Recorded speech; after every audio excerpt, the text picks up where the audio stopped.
हैं, जैसे कि रूम रेंट हाई है और उस लेवल का फैसिलिटी भी नहीं देते हैं। मतलब कि अच्छा फ्री की बस से तो आपको आंटी आराम रहता होगा। मैंने एक आंटी से बात की तो उन्होंने बोला कि अगर ये बस फ्री ना रहती तो मेरे घर वाले मुझे निकलने ही ना देते। तो आप सोचिए कितना बड़ा मुद्दा है कि अगर दिल्ली गवर्नमेंट ने, अगर सरकार ने बस फ्री ना की होती तो कितनी औरतें सिर्फ इस वजह से कि भाई उनके पास ट्रैवल करने का खर्चा नहीं है, उनके पास इतने पैसे नहीं है। तो मुझे लगता है अगर आप उस पॉइंट ऑफ व्यू से सोचे तो ये फ्री की रेवड़ी नहीं कर रहे।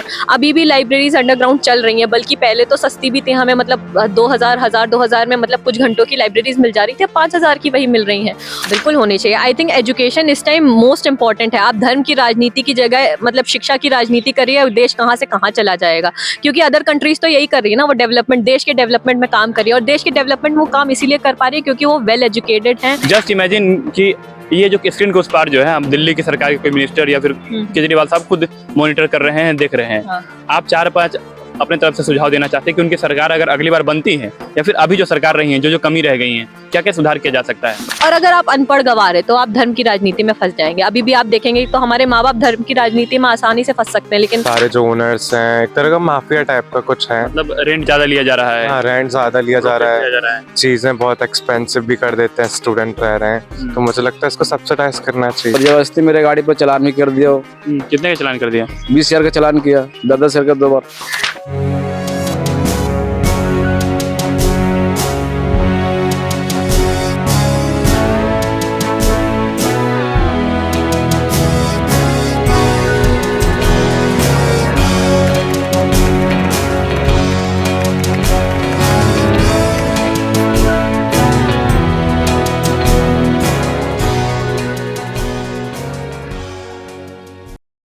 इस वक्त मैं देश की राजधानी नई दिल्ली के राजेंद्र नगर विधानसभा में हूँ और यहाँ हम जानने आए हैं कि दिल्ली की आबो हवा जो बिगड़ चुकी है, मगर दिल्ली की राजनीति कितनी स्वस्थ है और कि कौन सी करवट लेने वाली है। क्योंकि आने वाले 90 या 100 दिनों के अंदर में दिल्ली की सत्ता किनके हाथों में जाने वाली? क्या केजरीवाल वापसी करेंगे या बीजेपी एक लंबे अरसे बाद दिल्ली की सत्ता पर अपना कब्जा जमा पाएगी?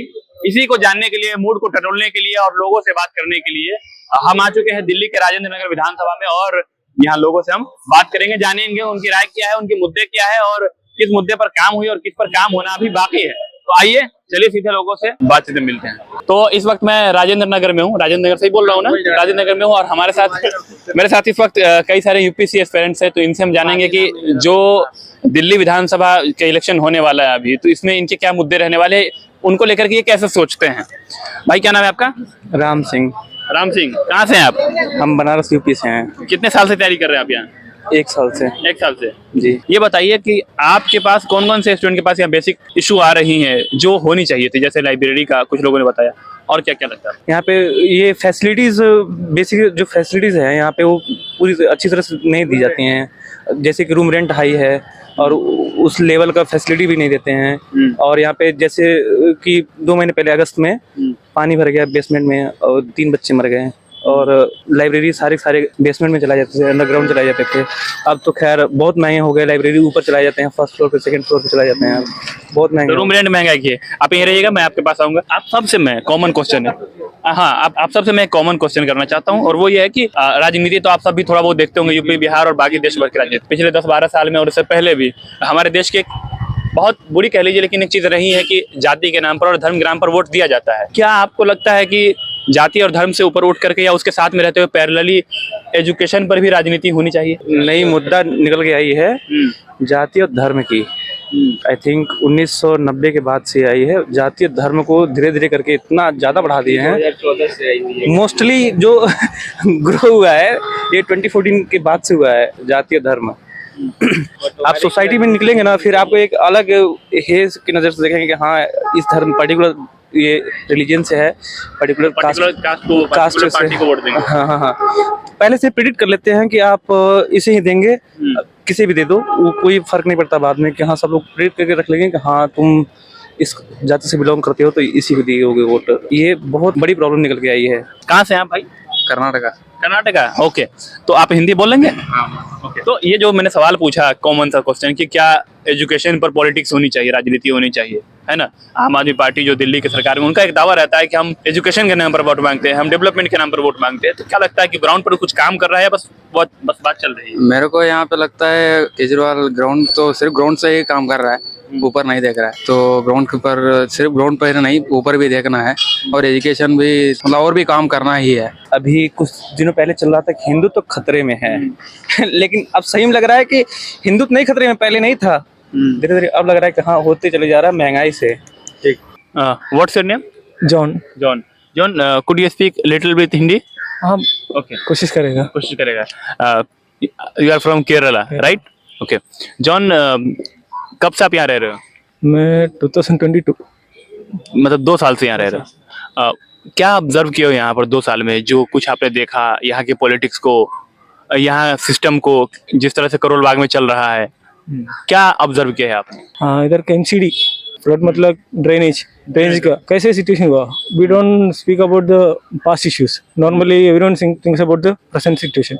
पहले गर्म के टाइम में ये सारे ड्रेनेज है ना, ड्रेनेज सब ड्राई है, लेकिन उस टाइम ये लोग क्या कर रहा था, ये पूरा साफ करना उनका काम है ना। उसी टाइम ये ड्रेनेज कौन कर रहा है, कौन क्लीन कर रहा है? और उसके बाद पानी बहुत आएगा तो कहाँ जाएगा पानी? नॉर्मली सीवेज ब्लॉक होता है। क्या नाम है आपका? मेरा नाम संजना शुक्ला है।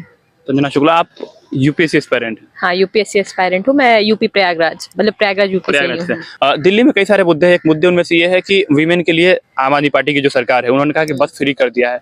अपोजिशन वाले कह रहे हैं कि वो फ्री की रेवड़ी है। तो क्या लगता है, ये फ्री की रेवड़ी सही है या फिर ये वीमेन के लिए बस फ्री होना सही है? आपको दोनों में से क्या लग रहा है? देखिए, अगर आप विमेन के पॉइंट ऑफ व्यू से अगर आप देखेंगे तो आप कितना भी कह दे कि जमाना बदल गया है, मर्द औरत बराबर हो गए, लेकिन आपको भी पता है कि अभी अगर जो normal middle class house hold है, अगर वहाँ पे औरतें अगर बाहर काम करने भी जा रही तो अभी भी ये बहुत बड़ा मुद्दा है। और क्योंकि मैं यहाँ पे थी, मैं यहाँ पे रहती नहीं हूँ, करोल बाग में मतलब हमारी कोचिंग है, बट मैं मोती नगर में रहती हूँ। तो मैं कभी कभी ये होता था कि मतलब मैं बस से ट्रैवल करती थी, तो मैंने देखा कि इतने गरीब तबके की औरतें आती हैं वो वहाँ पे, और उनका होता है कि बहुत छोटी छोटी जगह पे, यहाँ पे मतलब 10-10 हज़ार की नौकरी करने के लिए वो आती हैं। तो आई वॉज लाइक थिंकिंग, तो मैंने इनसे बोला कि आप मतलब ये जो आपके मन में सवाल है ये हमारे भी मन में आता था। तो मैंने बोला कि अच्छा, फ्री की बस से तो आपको आंटी आराम रहता होगा। मैंने एक आंटी से बात की तो उन्होंने बोला कि अगर ये बस फ्री ना रहती तो मेरे घर वाले मुझे निकलने ही ना देते। तो आप सोचिए कितना बड़ा मुद्दा है कि अगर दिल्ली गवर्नमेंट ने, अगर सरकार ने बस फ्री ना की होती तो कितनी औरतें सिर्फ इस वजह से कि भाई उनके पास ट्रैवल करने का खर्चा नहीं है, उनके पास इतने पैसे नहीं है। तो मुझे लगता है अगर आप उस पॉइंट ऑफ व्यू से सोचे तो ये फ्री की रेवड़ी नहीं। देखिए, अगर जैसे हम हैं, हम फाइनेंशियली थोड़ा सा मतलब अच्छे बैकग्राउंड से आते हैं, तो हमारे लिए तो मतलब 10, 20, 50 रुपए कुछ नहीं मैटर करता है। लेकिन कुछ लोग हैं जिनके लिए रोज 10-20 रुपए खर्च करना बहुत बड़ी बात होती है। तो अगर आप उस पर्सपेक्टिव से सोचे, खासकर औरतों के पर्सपेक्टिव से सोचे जिनको मतलब घर से निकलने नहीं दिया जाता है, तो उनके हिसाब से तो ये अच्छी ही चीज है आई थिंक। सेकंड थिंग कि अभी 3 महीने पहले बहुत दुखद घटना घटी थी यहाँ कोचिंग सेंटर में, और जो कुछ भी हुआ था, क्या लगता है कि उसके बाद या फिर उससे पहले तो छोड़ी थी, उसके बाद की बात करूँ तो स्टूडेंट की सेफ्टी के लिए कुछ ऐसे कदम उठाए गए आप यहाँ रह रहे? नहीं, कुछ भी नहीं हुआ। इनफैक्ट अभी 1 महीने पहले आई थिंक एक स्टूडेंट को मतलब एक स्टूडेंट का मर्डर हुआ, उसे एसिड जला के मतलब मार दिया गया, and they considered it like suicide. आप मतलब जुलाई में एक स्टूडेंट आया, उसकी सितंबर में अगर इस तरह से मर्डर हो जा रहा है, आप उसे कंसीडर नहीं कर रहे हैं। अभी भी लाइब्रेरीज अंडरग्राउंड चल रही हैं, बल्कि पहले तो सस्ती भी थी, हमें मतलब 2000 में मतलब कुछ घंटों की लाइब्रेरीज मिल जा रही थी, 5000 की वही मिल रही हैं। और रही बात कोचिंग इंस्टीट्यूट्स की, अभी भी कोचिंग की मतलब जो स्टूडेंट्स की कैपेसिटी है वो उतनी ही है, अभी भी मतलब 300-400 बच्चे बैठते ही हैं कोचिंग में। तो कोई ऐसे कोई सेफ्टी मेजर्स नहीं लिए गए हैं। इट वॉज जस्ट कि वो 1 महीने का यहाँ पे मतलब वो चला जो भी कैंडल मार्च वगैरह, बट उससे कोई फर्क नहीं पड़ा, क्योंकि मतलब आप भी देखिए सीबीआई को केस हैंडओवर कर दिया गया, बट कोई रिजल्ट तो उसका आया भी नहीं अभी तक। जस्ट इमेजिन कि ये जो स्क्रीन के उस पार जो है, हम दिल्ली की सरकार के कोई मिनिस्टर या फिर केजरीवाल साहब खुद मॉनिटर कर रहे हैं, देख रहे हैं। हाँ। आप 4-5 अपने तरफ से सुझाव देना चाहते हैं कि उनकी सरकार अगर अगली बार बनती है या फिर अभी जो सरकार रही है, जो कमी रह गई है, क्या क्या सुधार किया जा सकता है, बता सकते हैं? मुझे सबसे पहले तो मतलब मुझे ये लगता है कि आपको विमेन सेफ्टी पे तो काम कर ही लेना चाहिए। आप कितना भी मतलब बस वगैरह फ्री कर ले, लेकिन अगर सेफ्टी मेजर्स नहीं है यहाँ पे तो फिर मतलब वो तो अभी भी इशू है। 1 मिनट रोकना चाहूंगा यहाँ पर। सेफ्टी मेजर आप बार बार ये मेंशन कर रही हैं, जरूरी भी है, मगर उनका ये तर्क इस जगह पर ये है कि दिल्ली पुलिस जो है उनके पास नहीं है, वो भारत सरकार के पास है, वो गृह मंत्रालय के पास है। तो फिर वो कैसे सेफ्टी में, अगर मान लीजिए कि कहीं पर इस गली में, अगर केजरीवाल ये चाहते हैं कि इस गली में 10 पुलिस वाले को हमको डिप्लॉय करना है, मगर इसके लिए भी उनको होम मिनिस्टर से परमिशन लेना है, तो फिर कैसे कर पाएंगे? तो भाई आपकी सरकार है तो आप तो परमिशन लोगे ही ना। आपने चूज किया है कि आप दिल्ली के सीएम बनना चाह रहे हैं, तो आपको तो पता है ना यहाँ के सीएम बनने के प्रोज एंड कॉन्स। भाई आप दिल्ली कैपिटल के सीएम बनना चाहते हैं, आपको पता है कि अगर मुझे सेफ्टी मेजर्स पे काम करना है, अगर मुझे यहाँ पे पुलिस वगैरह लगाने, मुझे आपको दिक्कत क्या है? कोई मना थोड़ी ना कर देगा। आप अगर किसी को एप्लीकेशन लिख के भेजेंगे होम मिनिस्ट्री में कि भाई हम विमेन सेफ्टी के लिए इस एरिया में 10 पुलिस ऑफिसर्स लगाना चाहते हैं, तो आपको क्या लगता है होम मिनिस्ट्री मना कर देगा? हमारे जो मतलब ऑनरेबल सीएम है अरविंद केजरीवाल जी, उन्होंने बोला था कि मैं इस तरह का सीएम बनूंगा कि जो आम आदमी की तरह सोचे। तो अगर आप इस विजन के साथ आए हैं तो if you want to do it you can do it. Pollution कोई इशू है क्या? पोल्यूशन का तो बहुत ज्यादा इशू है। मतलब अगर आप आज यहाँ शूट कर रहे हैं, आप देखिए कितना स्मॉग है। मतलब हम लोग अपने कोचिंग से यहाँ तक आए, आंखें जलने लग जा रही, इतनी खांसी आ रही है। पोल्यूशन तो मतलब इशू है ही यहाँ पे, स्मॉग का तो मतलब। इसकी जिम्मेदारी आपके हिसाब से किन की जाती है? केजरीवाल की जाती है, जो कि मतलब आम आदमी पार्टी की सरकार को जाती है, या फिर केंद्र सरकार को जाती है? दोनों को जाती है? दोनों को ही जाती है, क्योंकि आप देखिए एक इशू यहाँ पे है कि पराली जलाई जा रही है। पराली जलाई जा रही है पंजाब और हरियाणा में। ये हुआ था कि हाँ भाई हम जो पराली है उससे फ्यूल बना देंगे, अलग अलग फैक्ट्रीज भी ओपन अप हुई। लेकिन अब आप अगर सोचें कि अगर केंद्र सरकार सोचे कि हाँ भाई अगर पराली इज एन इशू, क्योंकि भाई दिल्ली कैपिटल है, वो यहाँ पे ये केंद्र सरकार की भी जिम्मेदारी और यहाँ की भी मतलब यहाँ की सरकार की भी जिम्मेदारी है। तो मुझे लगता है कि दोनों को ही सोचना चाहिए कि कैसे क्या मेजर्स अपनाए जा सकते हैं कि पराली ना जलाई जाए। क्योंकि और बाकी इन्होंने कई सारे मेजर्स तो केजरीवाल जी ने भी लिए थे कि इवन ऑड का हम कर देंगे गाड़ी का, क्योंकि अब आप ट्रांसपोर्ट तो बंद कर नहीं सकते हैं। आप ये कर सकते हैं कि हाँ भाई चीज़ें इलेक्ट्रॉनिक व्हीकल्स चलने लग जाएं, लेकिन अब सबके पास थोड़ी ना अवेलेबिलिटी होती है, क्योंकि बसेस तो चलेंगी ही। अब या तो आप बसेस इलेक्ट्रॉनिक कर लें, बाकी कुछ जो अलग एयर पोल्यूशन के अलग भी रीजंस हैं। एक तो मतलब मेजर रीजन यही पराली का ही है, तो उसको आई थिंक मतलब टैकल अप करना ज़्यादा ज़रूरी है अभी। तो जब से आप पॉलिटिक्स को समझ रही हैं तब से अभी तक के रेटिंग को अगर देना पड़े 10 में से कितना नंबर देंगे इस गवर्नमेंट को? देखिए मतलब अच्छी भी चीज़ें हैं यहाँ पे, क्योंकि अगर मैं इलाहाबाद से कंपेयर करूँ तो दिल्ली कई चीज़ों में बहुत ज़्यादा अच्छा है। यहाँ पे मेट्रो इलाहाबाद में नहीं है, यहाँ पे बसेस फ्री हैं, इलाहाबाद में तो बहुत ज़्यादा मतलब इनका चार्ज रहता है। प्लस आई थिंक मतलब आफ्टर जो स्टूडेंट्स के साथ जो डेथ हुई लाइब्रेरी में, और जिस तरह से अगर मतलब कह सकते हैं कि हम एक वीक मैनेजमेंट कह सकते हैं, वीक एडमिनिस्ट्रेशन के हिसाब से कह दे, तो I think like 50% it is 50% it's nice, 50% it's not. आखिरी सवाल मैं पूछना चाहता हूँ, क्योंकि हमारे देश में आप कभी ना कभी देखते हैं कोई ना कोई नेता का बयान आ जाता है किसी के धर्म को लेकर के, कभी जाति को लेकर के, और उसी पर एक चुनाव को नैरेट किया जाता है, करने की कोशिश की जाती है। क्या आपको लगता है एज एन यूपीएससी एस्पायरेंट कि हमारे देश में राजनीति एजुकेशन पर राजनीति होनी चाहिए? बिल्कुल होनी चाहिए। आई थिंक एजुकेशन इस टाइम मोस्ट इंपॉर्टेंट है। आप धर्म की राजनीति की जगह मतलब शिक्षा की राजनीति करिए, देश कहाँ से कहाँ चला जाएगा। क्योंकि अदर कंट्रीज तो यही कर रही है ना, वो डेवलपमेंट, देश के डेवलपमेंट में काम कर रही है। और देश के डेवलपमेंट में वो काम इसीलिए कर पा रही है क्योंकि वो वेल एजुकेटेड हैं, वो वेल बिहेव्ड हैं, वो अपने, क्योंकि अगर आप शिक्षा के क्षेत्र में जब आगे बढ़ने लगते हैं, आपकी सोच बहुत बड़ी हो जाती है। और अगर आप अनपढ़ गंवार है तो आप धर्म की राजनीति में फंस जाएंगे। अभी भी आप देखेंगे तो हमारे माँ बाप धर्म की राजनीति में आसानी से फंस सकते हैं, लेकिन हम क्योंकि पढ़े लिखे हैं तो हम थोड़ा कैलकुलेटिव प्रैक्टिकल वे में सोचते हैं। तो मुझे लगता है कि शिक्षा की राजनीति ज्यादा जरूरी है धर्म की राजनीति से। बहुत बहुत शुक्रिया आपका। मान लीजिए कि केजरीवाल जी ऐसे वीडियो देख रहे हैं आपको, क्योंकि सोशल मीडिया में किसी का वीडियो कोई पहुंच जाता है। बिल्कुल सही बात है। तो देख रहे हैं, तो आप क्या कहना चाहेंगे उनको? किन किन चीजों में आपकी क्या क्या मांग है? मेरा मांग इसी चीज में कि इसको सीएनजी को सस्ता किया जाए, हम लोग का रोजी रोटी में। अभी कैसे सीएनजी? अभी तो 75 रुपये 9 रुपए पैसे। 75 रुपये 9 पैसे 9 पैसे 1 लीटर का है? हाँ जी। अच्छा, कितना करवाना चाहते हैं आप? कितना करवाना चाहते हैं? अगर वही 65-60 कर दे हम लोग का भी अच्छा है। 2 साल पहले 40 रुपये था। हाँ जी। आप 75 रुपये हो गया है। 75 रुपये हो गया। तो मतलब कम कर दे है ना? हाँ। जितना 40 नहीं हो लेकिन उसके आसपास में कर दे, ये कहना चाह रहे हैं आप? हाँ, इलेक्शन के बाद ही पता चलेगा, लेकिन अभी इलेक्शन के बाद तो पता चल ही जाएगा। मगर आपसे मैं जानना चाह रहा हूँ, आप कि क्या लगता है? अभी तो लगता है केजरीवाल की सरकार जाएंगे अभी। चला जाएगा? क्यों? वैसा ही मोमेंट ही लग रहा है, जैसे मतलब कुछ तो देखा होगा। रिक्शा विरोधी भी बहुत हो रहे हैं, इन लोग का भी पेटों पर लात जा रहा है। जैसे इन लोग का रिक्शा बंद हो रहा है, ट्रैफिक वाले लोग पुलिस को तंग करते हैं, कहीं पकड़ते हैं, अंदर की गली में पकड़ लेते हैं, इन लोग से पैसे लेते हैं, चालान करते हैं। क्या नाम है भाई आपका? वंशवरे। एक बार फिर से बताइए ना। Vanshvare. Vanshvare, it's a very unique name मेरे लिए, कम से कम। ठीक, कहाँ से आप भाई? मैं एमपी से हूँ। एमपी से? आप मध्य प्रदेश से हो और यहाँ दिल्ली में अभी पढ़ाई कर रहे हो हंसराज कॉलेज से। एक स्टूडेंट के तौर पर आप दिल्ली इलेक्शन को और दिल्ली की राजनीति को, चूंकि हम अभी करोल बाग में हैं, तो इसको कैसे देखते हो? मेरे हिसाब से दिल्ली में काफ़ी मतलब नॉर्मल है, काफ़ी वहाँ पे आम आदमी पार्टी का डोमिनेशन बहुत टाइम से रहा है और वो अच्छा काम भी कर रहे हैं। पर अभी थोड़ा सा इश्यूज भी आ रहे हैं। क्या इश्यूज आ रहे हैं? पॉलिटिकल इंस्टेबिलिटी चल रही है अभी, जैसा देख रहे हैं हम लोग। वहाँ पे उनके चीफ मिनिस्टर को जेल में डाल दिया गया। तो हाँ, मुझे लगता है पावर टसल में थोड़ा सा दिल्ली के लोगों को प्रॉब्लम होती है। जैसे टेनेंट्स को मतलब बहुत ज़्यादा प्रॉब्लम्स होती है कि यहाँ पे सारे जो ओनर्स हैं, एक तरह का माफिया टाइप का कुछ है। मतलब रेंट ज्यादा लिया जा रहा है। हाँ, रेंट ज़्यादा लिया जा रहा है, चीज़ें बहुत एक्सपेंसिव भी कर देते हैं, स्टूडेंट रह रहे हैं। तो मुझे लगता है इसको सब्सिडाइज करना चाहिए। अच्छा, क्या कौन कौन सी चीजों में सुधार की जरूरत है, क्या आप बता सकते हैं? आप सब इमेजिन कीजिए कि वो देख रहे हैं आपको, तो आप डायरेक्ट उनसे मुखातिब होकर के बता सकते दिल्ली में बहुत ज़्यादा सुधार की ज़रूरत है।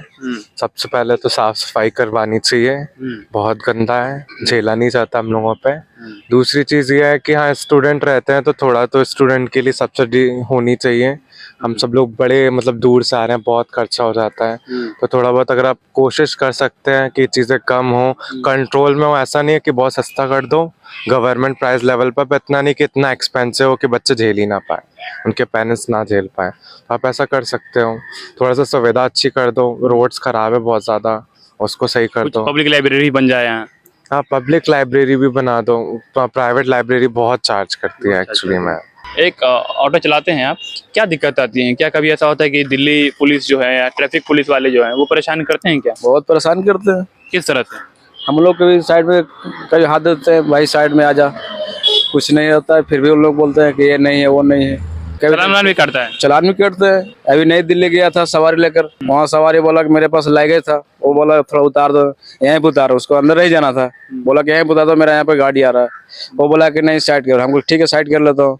वो सवारी बोला कि भाई तू रुक जा, मैं यहाँ पे 2 मिनट भी नहीं लगेगा, भारी सामान है, नहीं उठ रहा था बंदे से, मैं उसको लग के उतारा और जबरदस्ती मेरे गाड़ी पर चलान भी कर दिया।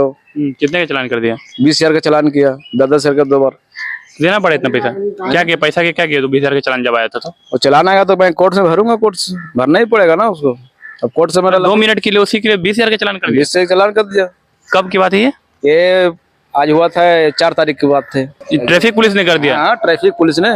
मैं इनको बोला भी सर 2 मिनट रुक जाओ, सामान उतार के जा रहा हूँ, फिर वो कर दिया चलान।